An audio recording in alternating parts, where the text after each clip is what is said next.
Assalamualaikum warahmatullahi wabarakatuh. Saudara-saudaraku yang dirahmati Allah, sebentar lagi kita akan sama-sama mendengarkan ceramah Kiai Haji Zainuddin MZ. Semoga memberi manfaat untuk kita semua, mengingat bahwa hidup ini adalah perjalanan pulang dan sebaik-baiknya bekal adalah iman dan takwa kita kepada Allah SWT. Semoga bermanfaat. Assalamualaikum warahmatullahi wabarakatuh. Bapak-bapak, ibu-ibu, saudara-saudara kaum muslimin rahimakumullah.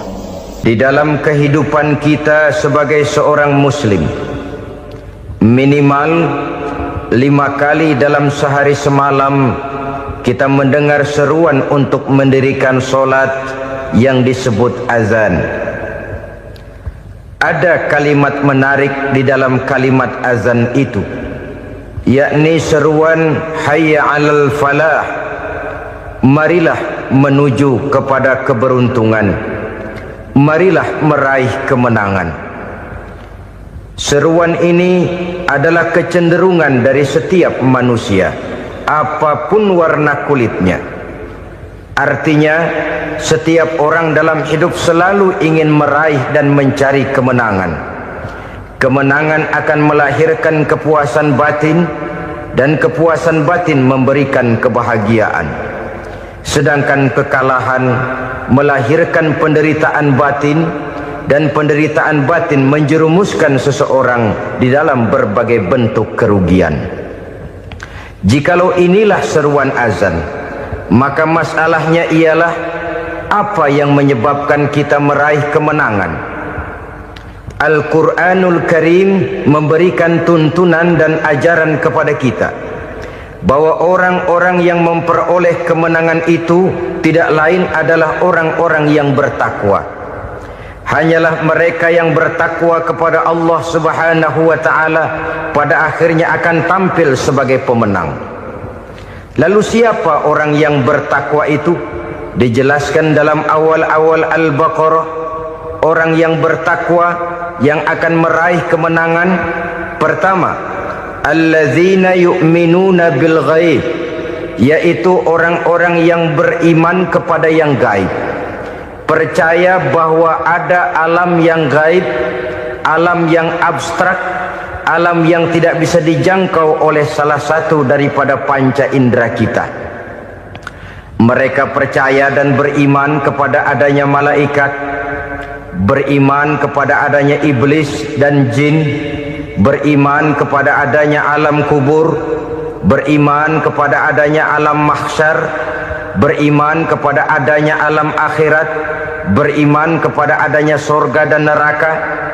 Beriman bukan cuma sekedar beriman dalam ucapan bibir saja, tetapi beriman yang nilai iman itu mampu mewarnai gerak dan gaya hidupnya.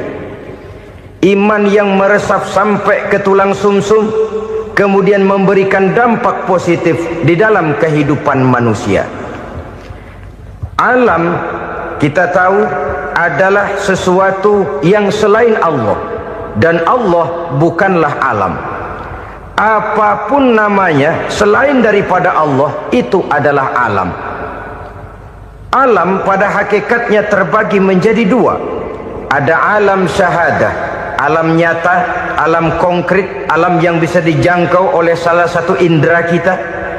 Kemudian ada alam ghaib, alam yang tidak bisa dijangkau oleh panca indera kita, alam metafisika, alam abstrak, alam yang wajib kita imani keberadaannya. Kita percaya bahwa malaikat itu ada, kita percaya kepada jin, bahwa jin itu ada, kita percaya kepada adanya iblis dan setan. Bukan percaya kepada iblis dan setannya, percaya bahwa iblis dan setan itu ada. Itu termasuk salah satu daripada sifat orang yang bertakwa kepada Allah. Saudara-saudara kaum muslimin rahimakumullah, kecenderungan pembangunan yang lebih bersifat materialistis biasanya menggeser aspek kehidupan rohani. orang berpikir empiri, dan dalam pola pikir yang demikian, maka alam gaib tidak lagi mendapat perhatian. Aspek kehidupan yang bersifat rohaniah malah mulai ditinggalkan. Akibatnya terjadilah kepincangan di dalam kehidupan kita. Pernah ada satu pengalaman pribadi dalam perjalanan kembali ke tanah air. Dalam pesawat di sebelah kanan saya duduklah seorang Jerman namanya Heiner Simonsen.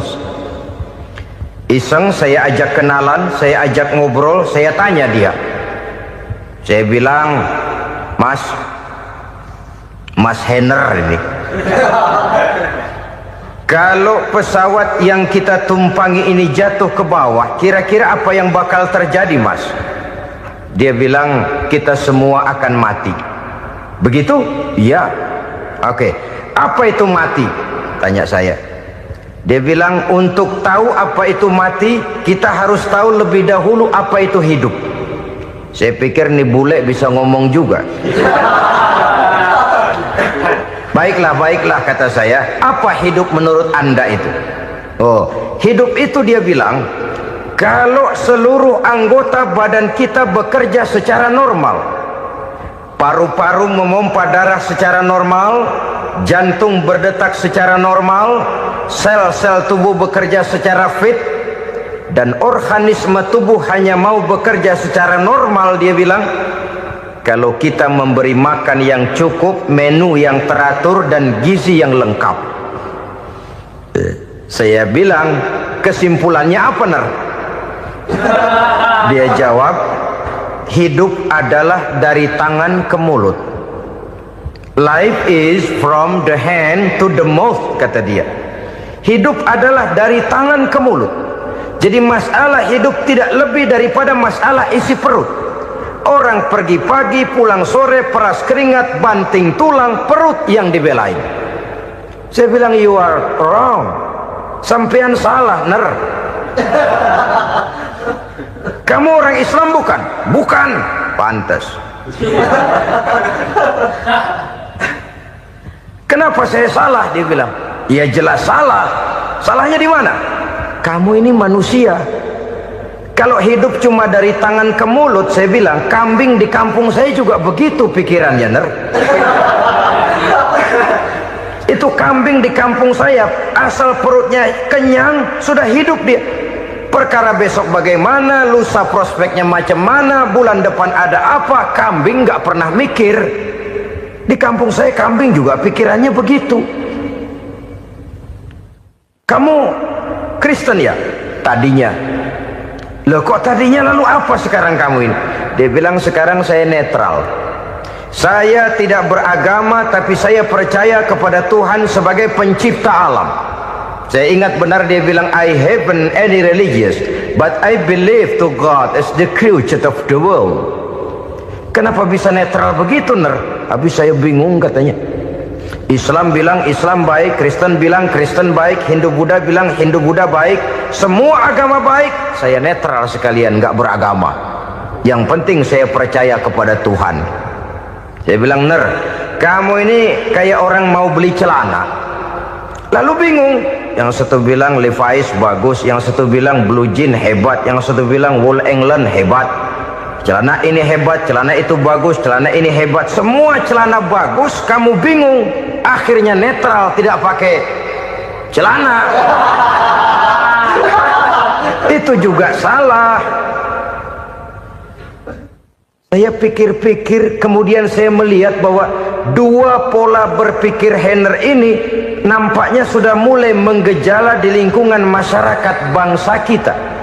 Disadari atau tidak, secara jujur kita harus berkata, dua pola pemikiran Heiner ini mulai berkembang di tengah masyarakat bangsa kita.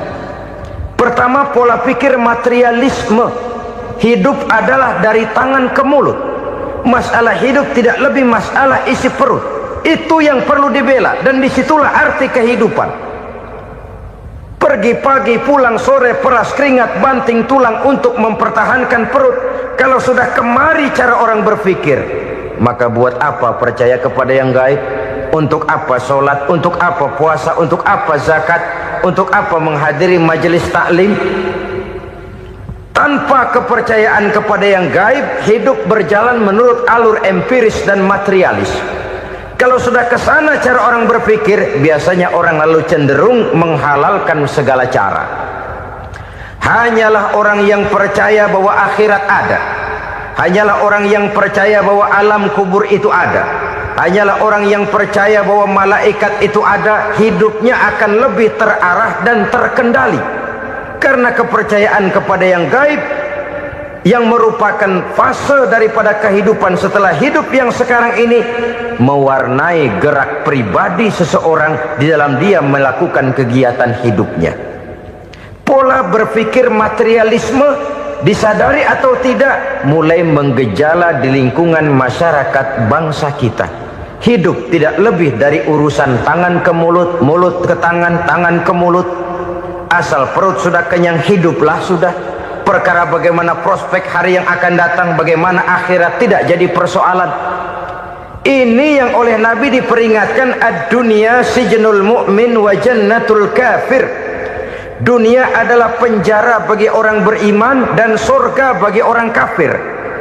Dulu di zaman Belanda hadis ini pernah disalah tafsirkan, disalah artikan, digunakan sebagai senjata untuk mengkebiri dan membuat impoten umat Islam. Sudahlah umat Islam gak usah macam-macam, kata Belanda. Dunia ini kan penjara buat orang Islam, surga buat orang kafir. Di penjara jangan bertingkah.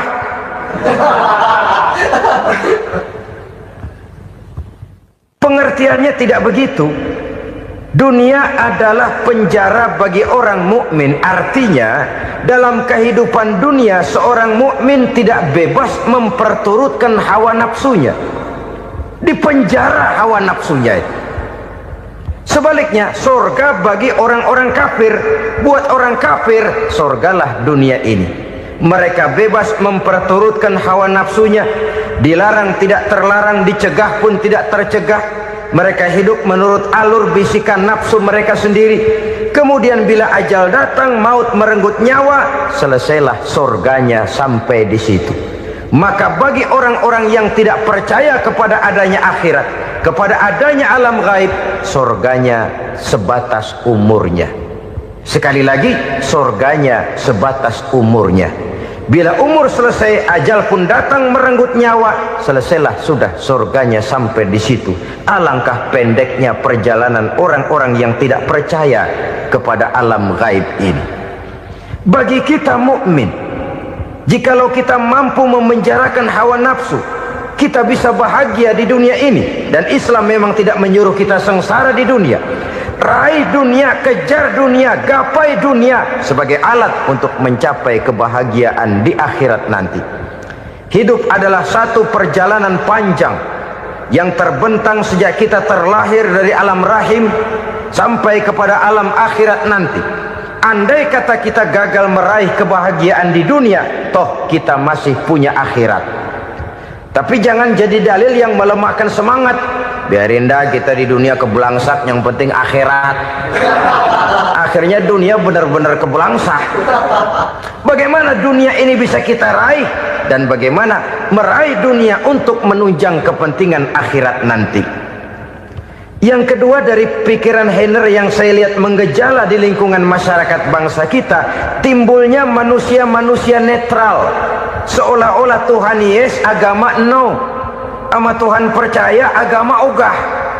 Tuhan ngangguk, giliran agama godeng. Padahal hampir dalam setiap ayat dalam Quran, kata-kata amanu biasanya bergandeng dengan wa amilus sholihat. Iman dan amal soleh. Ini sebagai isyarat Tuhan dan agama jangan pernah dipisah-pisah.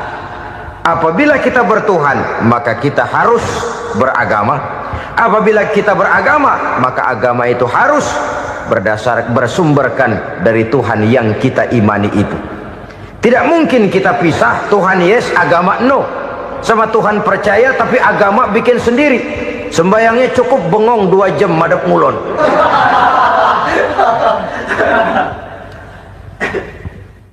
Saudara-saudara kaum muslimin rahimakumullah. Jadi dengan demikian, agama yang kita akui merupakan unsur mutlak di dalam pembangunan sekarang ini, merupakan bagian dari kehidupan yang menuntun kita bahwa di balik alam nyata ini, di balik alam syahadah ini ada alam gaib. Dan mudabbir, murabbi, yang mengatur, yang menguasai, yang memelihara, baik dia alam nyata, baik dia alam gaib, tidak lain adalah Allah Subhanahu wa ta'ala.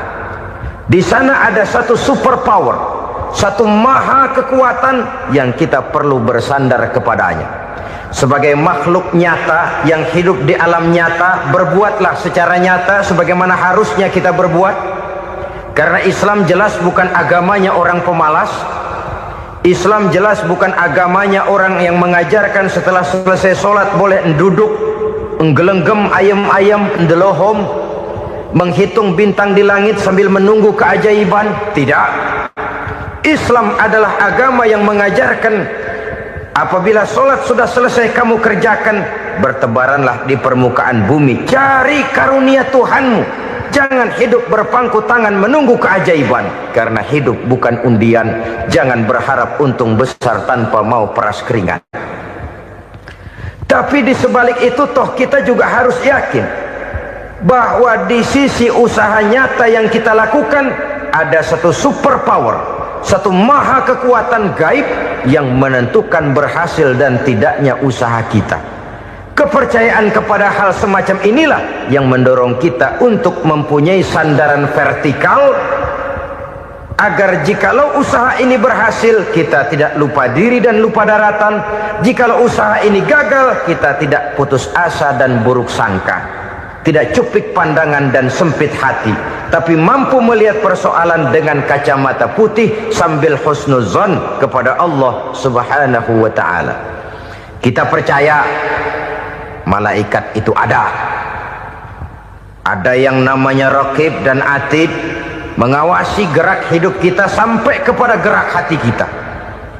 Ini memberikan sugesti agar kita berhati-hati, tidak sejengkal tanah pun kita bisa berlindung dari pengawasan raqib dan atid. Ada munkar nakir yang akan menyoal kita di alam kubur. Ada malaikat Malik, penjaga neraka. Ada malaikat Ridwan yang menjaga surga. Kita percaya kepada adanya jin, kita percaya kepada adanya setan, iblis. Percaya kepada adanya, bukan mempercayai si setan, si iblis lalu menjadikannya sebagai teman. Tidak. Percaya bahwa mereka itu ada dan merupakan makhluk Allah yang gaib, yang diciptakan Allah Azza wa Jalla. Kepercayaan kepada alam gaib memberikan motivasi terhadap gerak lahir manusia, sehingga dengan motivasi kepercayaan kepada yang gaib, gerak lahir jadi lebih terarah, jadi lebih terpelihara. Pernah seseorang bertanya, "Pak, apakah adanya akhirat bisa dibuktikan secara ilmiah?" Saya bilang tidak bisa, tidak bisa. Kenapa? Karena yang berangkat nggak pernah pulang kembali lagi. Kalau dia pulang kemari bisa kita tanya bagaimana enak di sono. Cuma secara moral saya katakan, lebih beruntung orang yang percaya kepada akhirat daripada yang tidak. Sekarang saudara percaya akhirat ada, lalu saudara baik-baik di dunia, sholat, puasa, zakat, menolong orang lain, menebarkan kebajikan. Saudara mati, andai kata akhirat tidak ada, toh dalam hidup saudara sudah berbuat baik, paling tidak nama saudara akan dikenang sebagai orang baik. Sebaliknya, saudara percaya, kata saya, bahwa akhirat tidak ada, lalu hidup semau-maunya, tenggelam dalam maksiat dan munkarat, menentang Allah, tidak mau ruku dan sujud, lalu saudara mati, kemudian akhirat ada, ayo mau apa? Bekal tidak punya. Jadi secara moral lebih beruntung orang yang percaya kepada adanya akhirat daripada yang tidak percaya. Dan itu alam gaib yang tidak bisa dibuktikan secara eksat. Jangankan untuk membuktikan seperti itu, dalam kehidupan sehari-hari saja yang kita rasakan tidak selalu berbentuk toh. Angin, bagaimana sih bentuknya angin? Kita tidak tahu. Merah, buktinya kalau dikerok merah. Yang merah itu kulit, yang kulit kita bukan anginnya.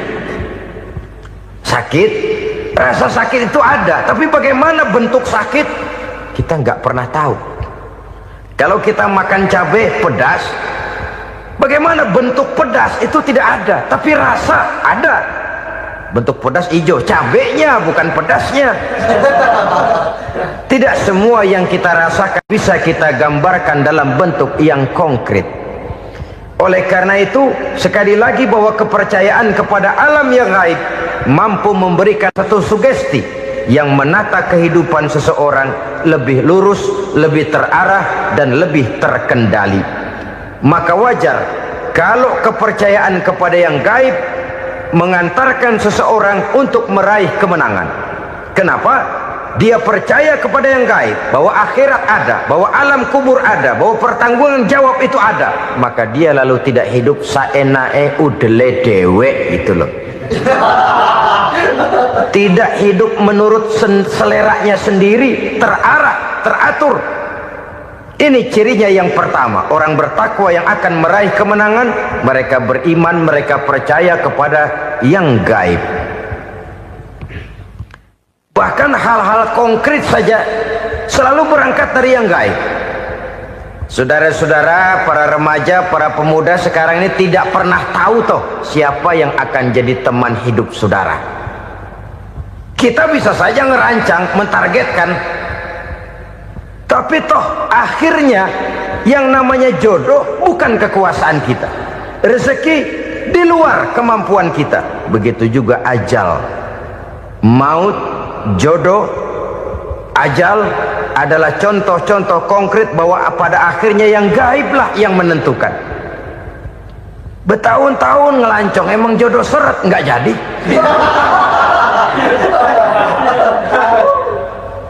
Begitu kenal baru setengah malam nginep ditangkap hansip kan. Hal-hal semacam itu kadang-kadang kita berpikir suuzon, gile, perempuannya cakep banget, lakinya rebek amat. Memang begitulah jodohnya. Memang begitulah jodohnya. Saudara hadirin ma'asyiral muslimin yang saya hormati, jadi hal-hal yang konkret saja kita yakini sepenuhnya ditentukan oleh satu superpower yang gaib itu tadi. Dari sanalah segala ketentuan itu berangkat dan kesanalah segalanya akan kembali.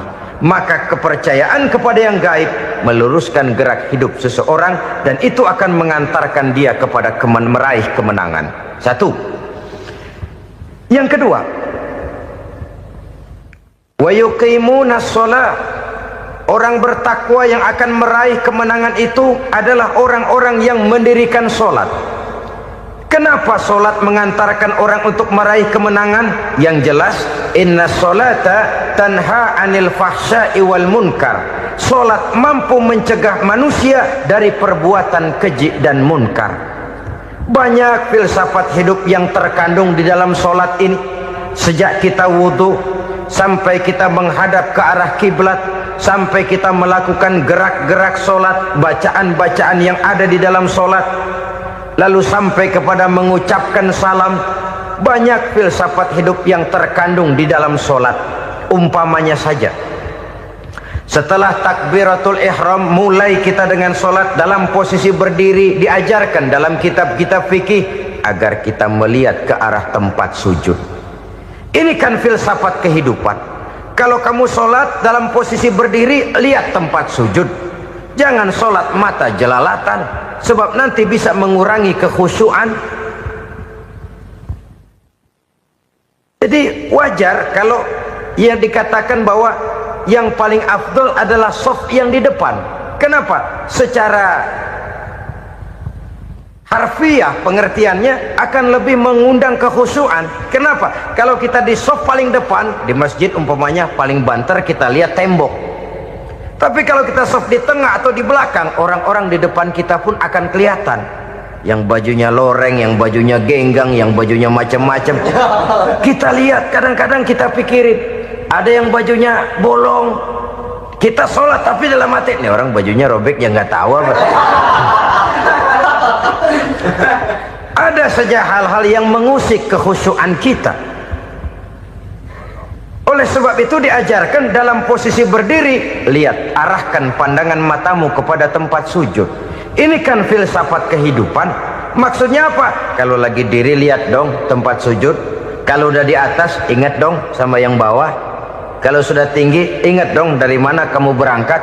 Kalau sudah berkuasa, bantu dong yang lemah. Kalau sudah kaya, santuni dong yang miskin. Kalau sudah alim, bimbing dong yang awam.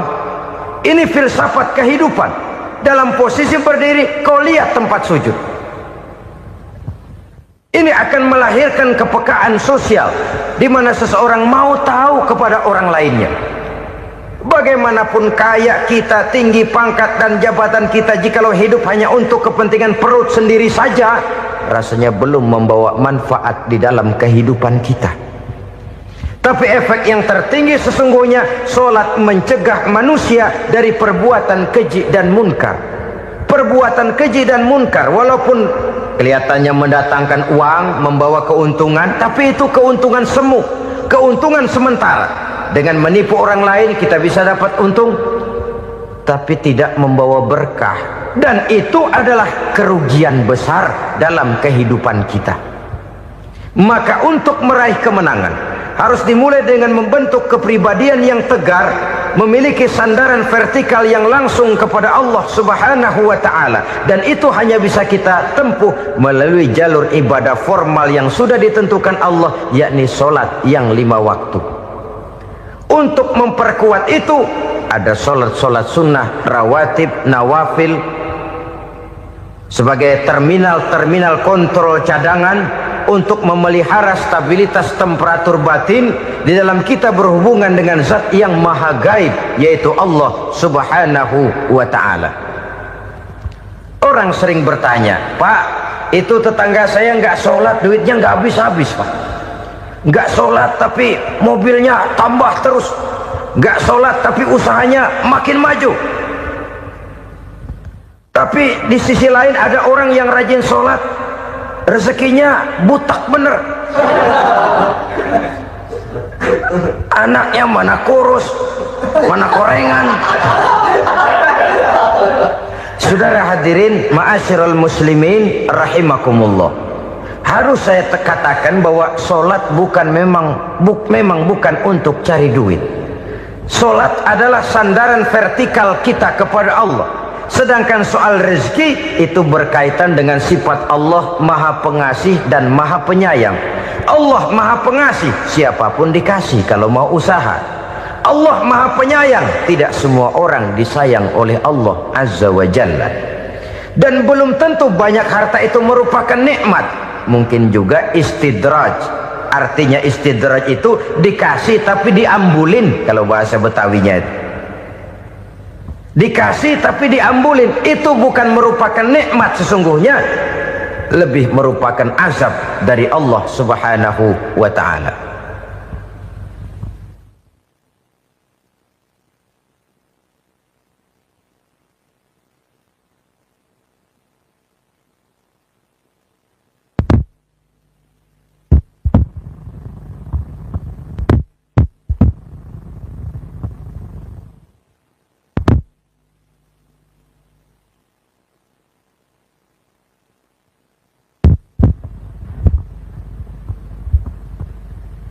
Agama mempunyai sistem solat, dan kita umat Islam telah dituntun oleh Allah Subhanahu wa ta'ala yang wajibnya 5 kali dalam sehari semalam mendirikan solat, dan itu tentu berada dalam jangkauan kemampuan manusia. Pada awalnya barangkali kita memang merasa solat itu satu kewajiban, tapi semakin kita hayati makna, manfaat dan filsafat yang terkandung di dalam ajaran solat, semakin sampai kita kepada keyakinan bahwa solat adalah keperluan kita. Sehingga pada waktu tertentu dinilai puncaknya, kita tidak lagi akan berkata saya wajib sholat, tapi kita akan berkata saya perlu sholat. Kalau kita sudah merasakan itu adalah keperluan kita, nah di sanalah kita baru akan merasakan ruginya kalau hal itu tidak kita laksanakan. Sepanjang kita masih berkata saya wajib sholat, kita akan lebih merasakan dia sebagai beban ketimbang sebagai keperluan. Yang jelas Allah tidak memerlukan ibadah yang kita laksanakan ini. Dengan kata lain, andai kata satu dunia penuh ini orang tidak ada yang sholat satu pun, Allah tidak akan turun dari jabatan Tuhan. Jangan lalu berpikir kalau kita ngambek se-RW kagak sembahyang Tuhan tekor kali ini ya. Tentu tidak. Itu perlunya kita, bukan perlunya Allah. Dan pada induknya kita akan berkata saya perlu agama. Kalau secara induk kita sudah memerlukan agama, maka konsep-konsep yang ada di dalam ajaran agama itu pun adalah juga merupakan keperluan kita. Baik dia bernama sholat, baik dia bernama puasa, baik dia bernama zakat, baik dia bernama haji, seluruhnya adalah keperluan kita. Dan sesuatu yang kita perlukan apabila tidak kita laksanakan akan melahirkan kerugian di dalam kehidupan. Jangan heran kalau kita membaca riwayat perjalanan hidup para salafus soleh, orang-orang soleh. Ada yang tahajud sampai 100 rakaat, ada yang sholat malam kakinya sampai bengkak. Kita sekalinya bengkak biri-biri. Ada yang sholat membaca surah dalam Al-Quran sampai khotam Quran. Kok mau? Mereka sudah merasakan itu keperluan. Itu saja soalnya. Satu saat pun jikalau kita merasa bahwa itu keperluan saya, kita pun akan melaksanakan seperti itu. Keperluan saya dalam kehidupan. Inilah yang kedua. Yang ketiga, orang bertakwa yang akan meraih kemenangan itu, wa mimma razaqnahum yunfikun. Mereka membelanjakan sebagian daripada rezeki yang diberikan Allah kepada mereka. Mereka infakkan di jalan Allah. Ada satu dialog menarik. Satu hari seorang anak muda bertemu dengan seorang kakek-kakek yang sudah dikenalnya baik. Bertanyalah anak muda ini, "Kek, umur kakek berapa tahun?" 15 tahun, kata si kakek. Anak kakek berapa orang? 1. Harta kakek berapa banyak? 15 juta. Si anak muda ini bengong.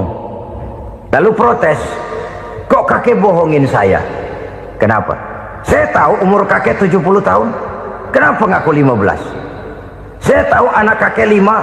Kenapa bilang 1? Saya tahu kakek miliuner, miliaran uang kakek.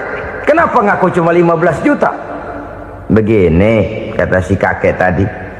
Benar, umur saya 70 tahun. Tapi dari umur yang 70 tahun itu baru 15 tahun terakhir ini saya merasakan ibadah kepada Allah. Meninggalkan maksiat, jauh dari segala macam munkarat. Maka yang 15 tahun inilah yang benar-benar saya rasakan sebagai umur saya. Benar anak saya 5, tapi yang 4 susah diatur. Cuman 1 rasanya nih yang bakal jadi si buah hati belahan jantung, pelanjut cerita penerus sejarah. Cuma 1 ini yang saya harapkan, yang akan jadi anak soleh, yang akan membuat saya menerima pensiunan pahala. Kalau yang 4 apek dah, nggak ada harapan. Yang 1 nyekek botol mulu. Oh begitu, iya. Lalu kenapa kakek bilang harta kakek cuma 15 juta padahal saya tahu kakek uangnya miliaran, depositonya banyak? Ya karena 15 juta itulah yang saya ingat yang pernah saya belanjakan di jalan Allah. Saya merasa itulah harta saya yang sebenarnya. Yang miliaran yang saya simpan di bank kelak, kalau satu saat saya mati, akan jadi rebutan di antara anak-anak saya. Ya, kalau anak saya soleh kayak yang satu ini. Kalau yang 4 tadi udah tulen, dia bakal berantem, dah berebut tuh. Jadi 15 juta yang saya belanjakan di jalan Allah inilah yang saya merasakan benar-benar harta saya yang sesungguhnya. Dialog ini patut menjadi bahan renungan kita bersama. Diberikan kita umur 40, 50, 60, 70, 80. Berapa tahun dari umur yang diberikan itu yang jalan mulus, yang kita gunakan untuk melaksanakan ibadah? Banyak harta kita simpan di bank, di lemari, di dompet, di tas. Tapi berapa yang sudah kita depositokan di jalan Allah yang akan menemani kita di hari kita kembali nanti? Maka orang bertakwa yang akan meraih kemenangan, wa mimma razaqnahum yunfikun, mereka membelanjakan sebagian dari rezeki yang diberikan Allah di jalan Allah subhanahu wa ta'ala. Ma'asyiral muslimin rahimakumullah, zahirnya memang kita memberikan kepada orang lain, tapi hakikatnya kita menyimpan untuk diri kita sendiri. Kita memberikan kepada yatim piatu 25.000. Zahirnya kita memberikan si yatim, hakikatnya kan kita cuma nyimpan. Saya berikan, titip kepadamu, ini untuk saya di akhirat. Kau boleh belikan baju, kau boleh belikan untukmu makan, kau boleh bayarkan sekolahmu. Ini untuk saya. Hakikatnya kita nyumbang masjid 1 juta, zahirnya kita berikan kepada panitia masjid, tapi hakikatnya kan cuma titip 1 juta ya, untuk saya di alam kubur nanti. Silahkan kau boleh belikan semen, ini uang, belikan besi, belikan pasir. Saya cuma sekedar titip untuk kepentingan saya. Hakikatnya kita cuma sekedar menitip. Sebagaimanapun pada hakikatnya, apapun yang kita miliki dalam kehidupan kan cuma sekedar hak guna pakai, bukan hak milik mutlak. Harta kita, rumah kita, kendaraan kita, kebun kita, pabrik kita, hak guna pakai saja. Hak milik mutlak cuma untuk Allah subhanahu wa ta'ala. Saudara-saudara kaum muslimin rahimakumullah, ini yang ketiga.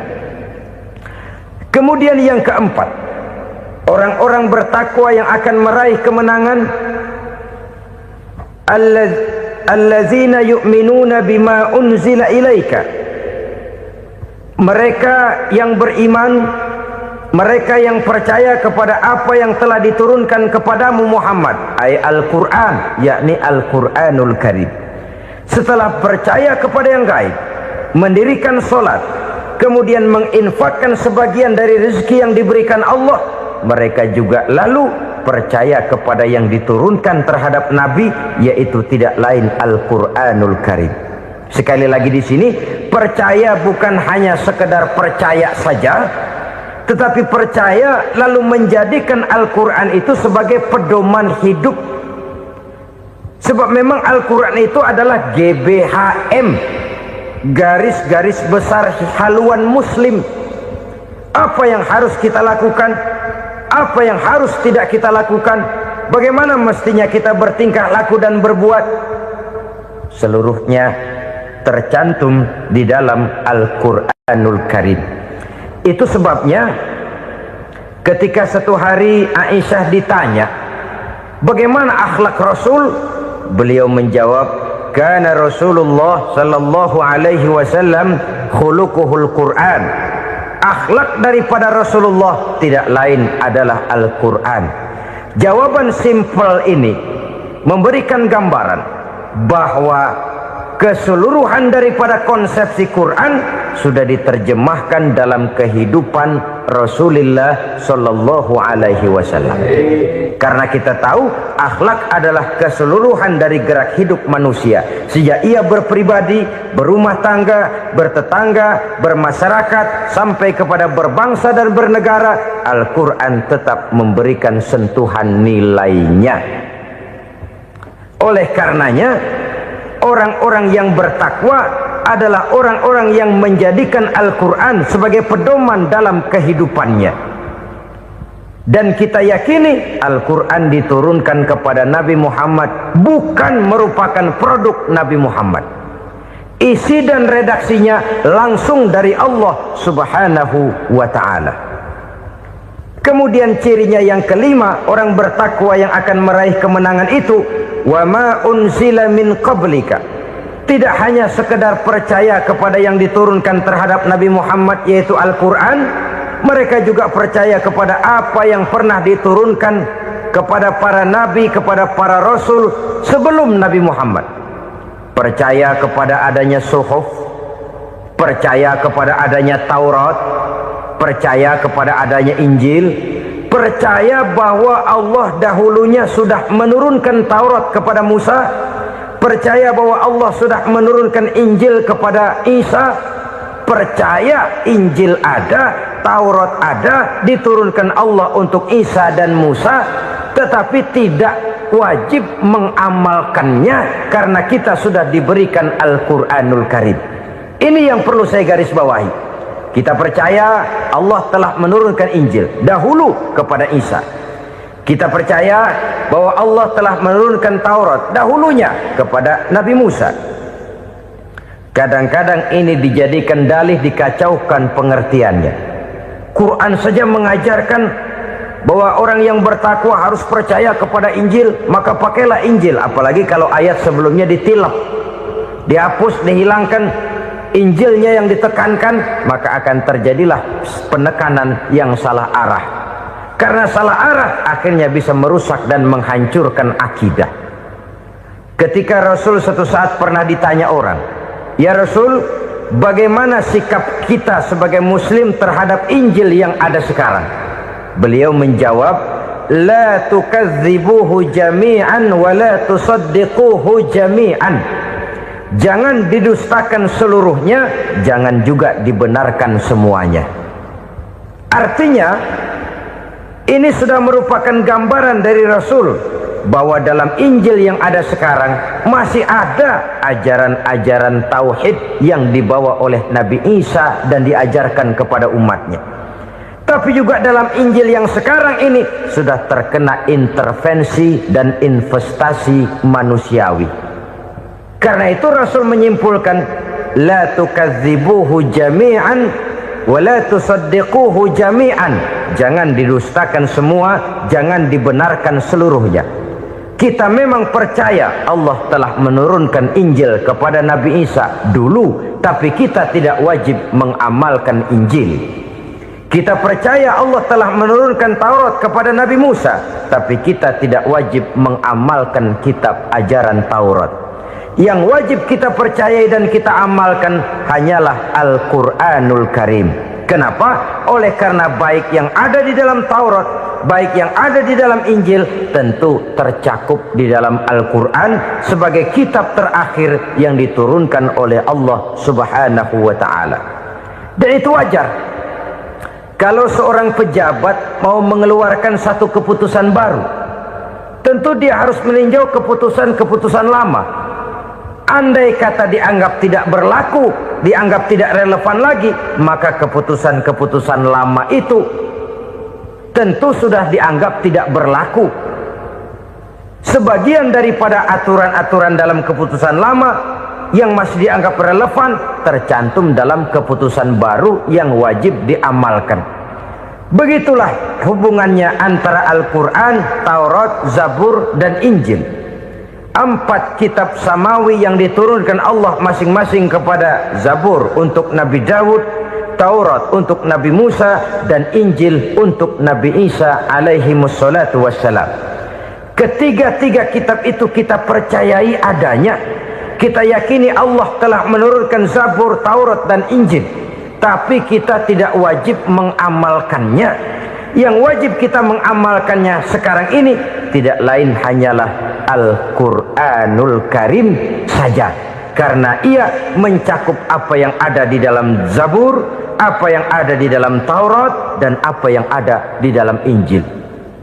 Keotentikannya bisa dipertanggungjawabkan. Ya, tapi kan Nabi Muhammad sudah mati 14 abad yang lalu, dan di zaman beliau Al-Quran kan belum dikodifikasikan. belum ditulis, bagaimana keotentikannya bisa dipertanggungjawabkan? Mudah saja. Allah berjanji, inna nahnu nazzalna dzikra wa inna lahu lahafizun. Kami yang menurunkan Al-Quran dan kami yang akan menjaga dan memeliharanya. Allah turunkan Quran, Allah menjaganya. Bagaimana cara Allah menjaga Al-Quran itu? Banyaknya orang-orang yang hafaz Al-Quran. Hafaz Al-Quran 30 juz, 114 surah, 6666 ayat. Sehingga jangankan satu kata, jangankan satu ayat, satu kalimat saja berubah, sudah akan timbul reaksi dan mudah dimengerti. Kenapa? Banyak orang-orang yang hafaz Al-Quran. Sedangkan pada setiap akhir tahun biasanya malaikat Jibril selalu mengadakan checking terhadap ayat-ayat yang diturunkan pada waktu itu. Di zaman Nabi sendiri sudah ada usaha kodifikasi. Dan yang lebih luar biasa lagi, sampai hari ini tidak seorang pun mampu membuat satu ayat saja semacam Al-Quran. Ke bahasa manapun dia diterjemahkan, naskah aslinya tetap ikut, rujukan dasarnya tetap ada. Berdasarkan itu, maka tidak mungkin terjadi penyelewengan terhadap atau pemalsuan terhadap ayat-ayat Al-Quranul Karim.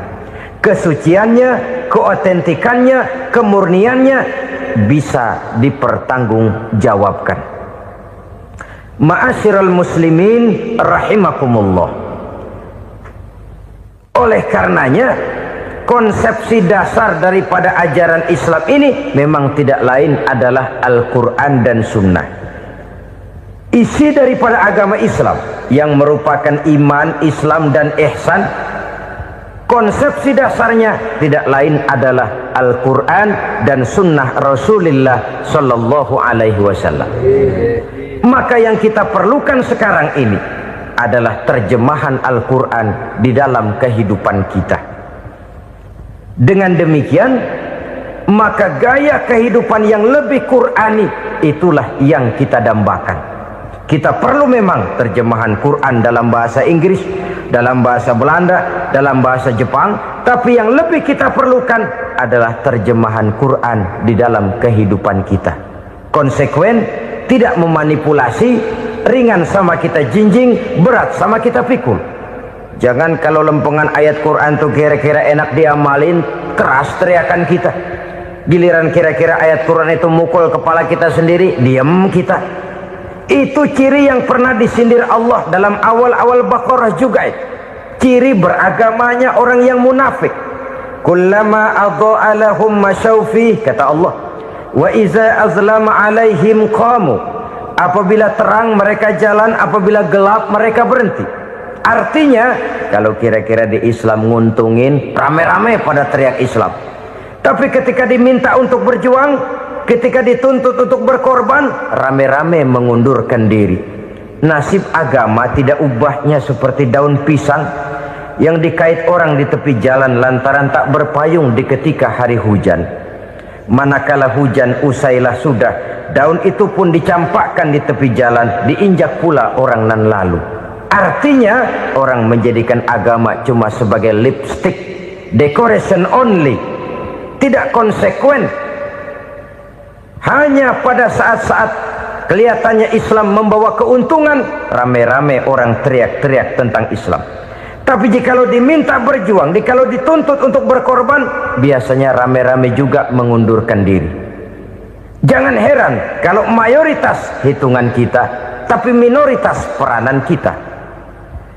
Kuantitas kita dalam jumlah, tapi dalam kualitas kita lebih sering jadi penonton daripada jadi pemain. Padahal itu sangat tidak boleh terjadi. Umat Islam di Indonesia harus bangkit.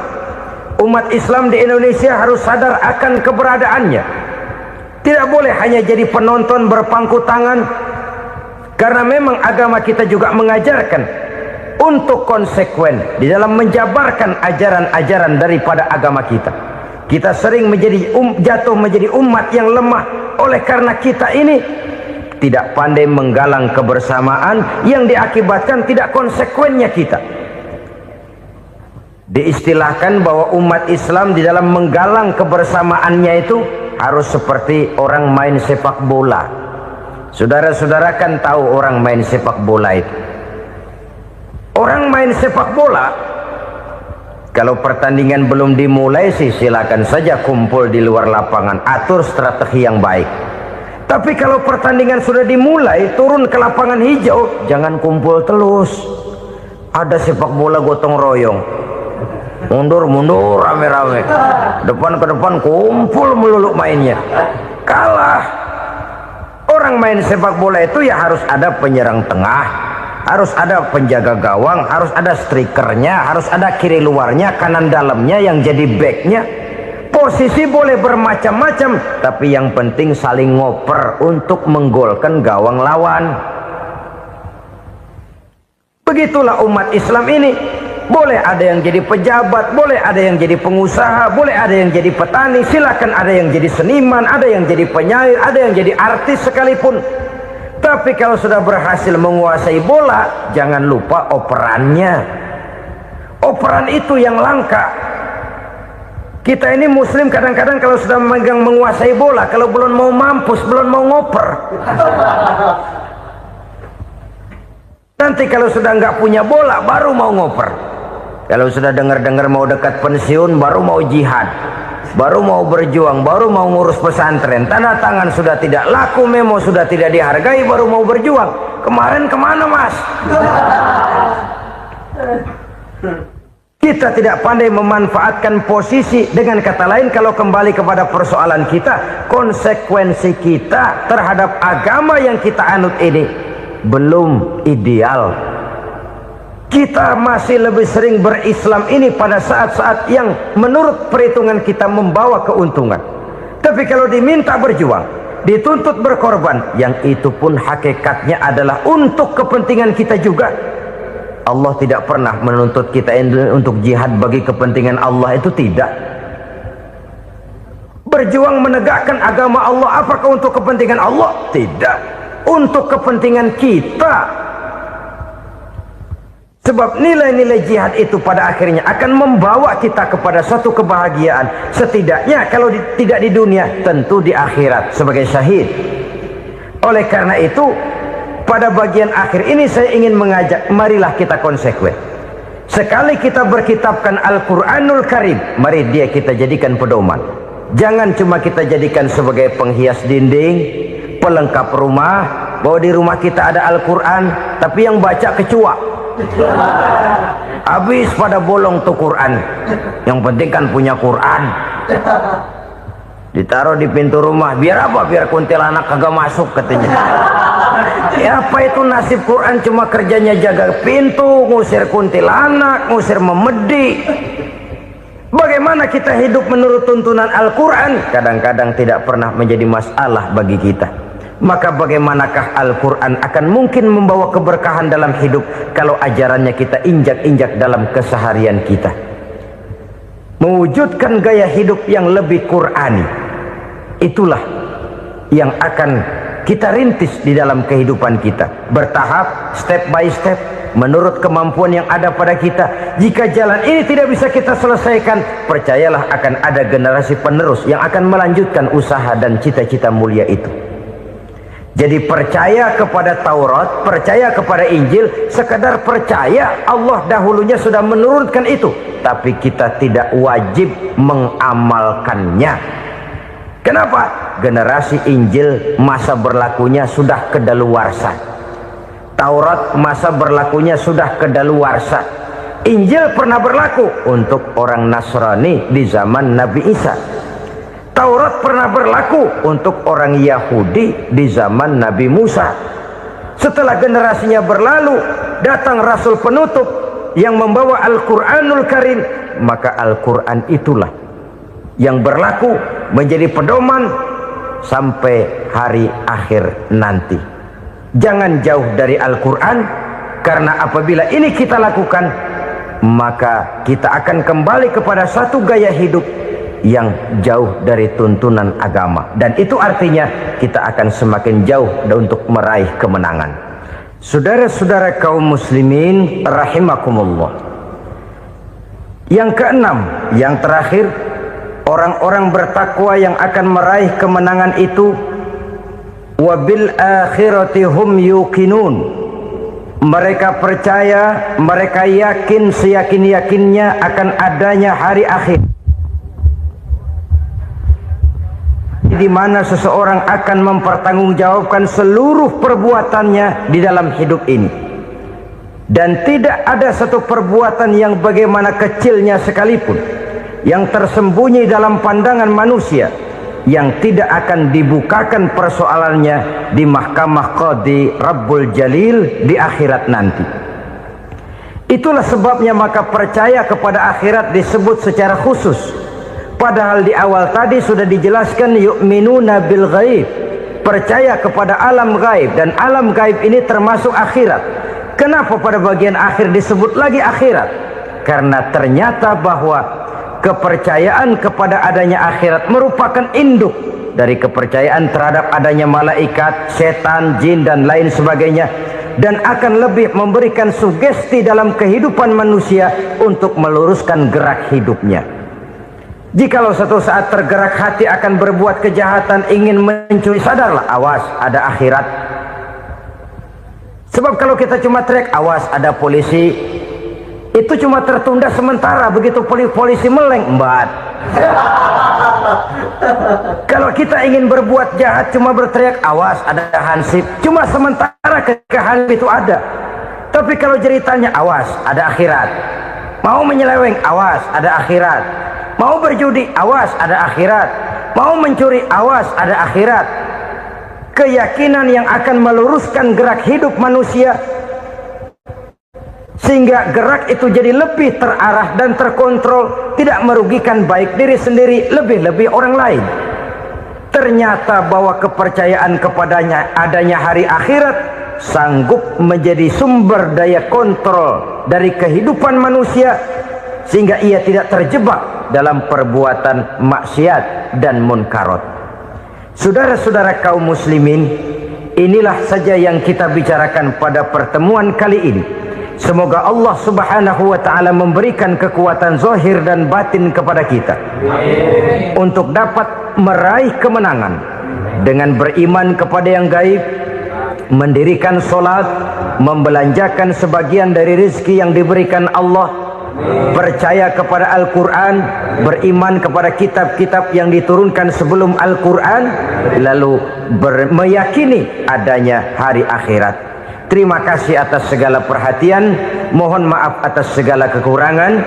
Usikum wa nafsi bitaqwallah. Wassalamu alaikum warahmatullahi wabarakatuh. Waalaikumsalam warahmatullahi wabarakatuh. Demikianlah beberapa hikmah dan nasihat dari ceramah almarhum Kiai Haji Jainuddin MZ. Semoga menambah iman dan menjadi pengingat dalam kehidupan kita. Dan terima kasih telah menyimak. Wassalamualaikum warahmatullahi wabarakatuh.